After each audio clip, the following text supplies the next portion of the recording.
Welcome to Chris's Story Time, and today we're going to be reading The Polar Express. So let's just jump right into this adventure. The Polar Express, written and illustrated by Chris Van Allsburg. On Christmas Eve, many years ago, I lay quietly in my bed. I did not rustle the sheets. I breathed slowly and silently. I was listening for a sound a friend had told me I'd never hear. The ringing bells of Santa's sleigh. There is no Santa, my friend had insisted, but I knew he was wrong. Late that night, I did hear sounds, though not of ringing bells. From outside came the sounds of hissing steam and squeaking metal. I looked through my window and saw a train standing perfectly still in front of my house. It was wrapped in an apron of steam. Snowflakes fell lightly around it. A conductor stood at the open door of one of the cars. He took a large pocket watch from his vest, then looked up at my window. I put on my slippers and robe. I tiptoed downstairs and out the door. "All aboard," the conductor cried out. I ran up to him. "Well," he said, "are you coming?" "Where?" I asked. "Why, to the North Pole, of course," was his answer. "This is the Polar Express." I took out his outstretched hand, and he pulled me aboard. The train was filled with other children, all in their pajamas and nightgowns. We sang Christmas carols and ate candies with nougat centers as white as snow.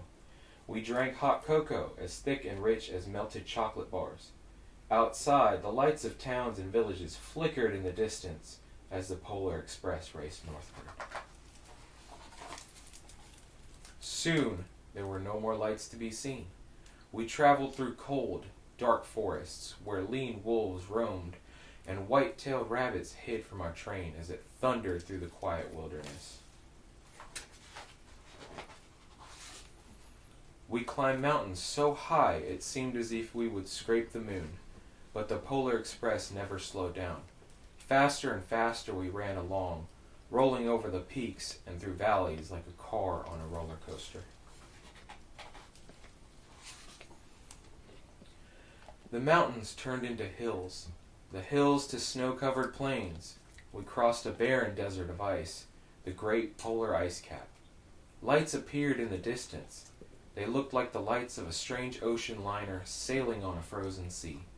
"There," said the conductor, "is the North Pole."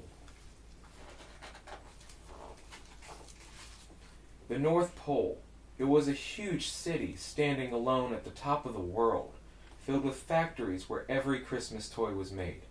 At first, we saw no elves. "They are gathering at the center of the city," the conductor told us. "That is where Santa will give the first gift of Christmas." "Who receives the first gift?" we all asked. The conductor answered, "He will choose one of you." "Look!" shouted one of the children, "the elves!" Outside, we saw hundreds of elves. As our train drew closer to the center of the North Pole, we slowed to a crawl.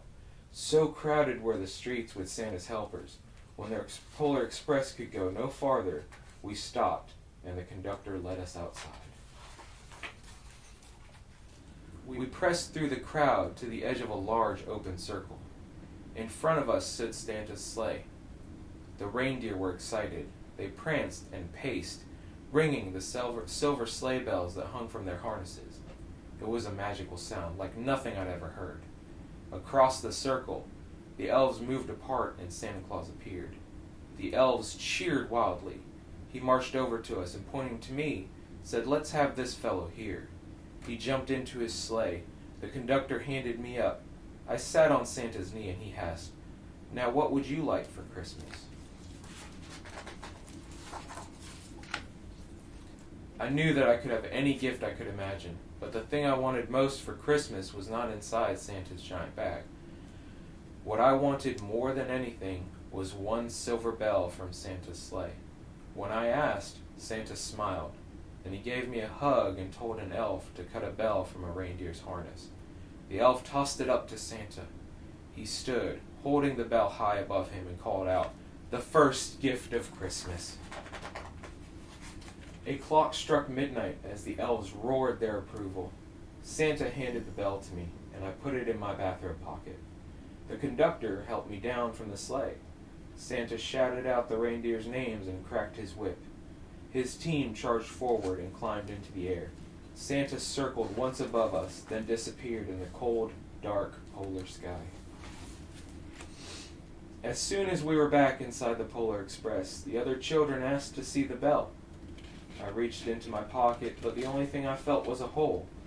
I had lost the silver bell from Santa Claus's sleigh. "Let's hurry outside and look for it," one of the children said, but the train gave a sudden lurch and started moving. We were on our way home. It broke my heart to lose the bell. When the train reached my house, I sadly left the other children. I stood at my doorway and waved goodbye. The conductor said something from the moving train, but I couldn't hear him. "What?" I yelled out. He cupped his hands around his mouth. "Merry Christmas!" he shouted. The Polar Express let out a loud blast from its whistle and sped away. On Christmas morning, my little sister Sarah and I opened our presents. When it looked as if everything had been unwrapped, Sarah found one last small box behind the tree.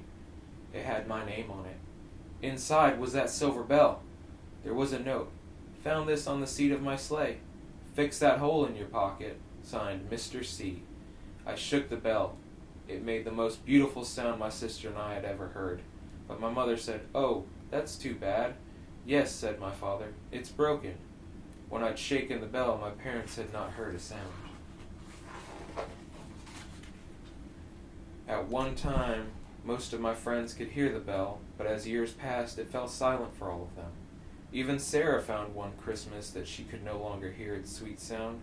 Though I've grown old, the bell still rings for me as it does for all who truly believe. I really hope you enjoyed that story, and I can't wait to read the next one.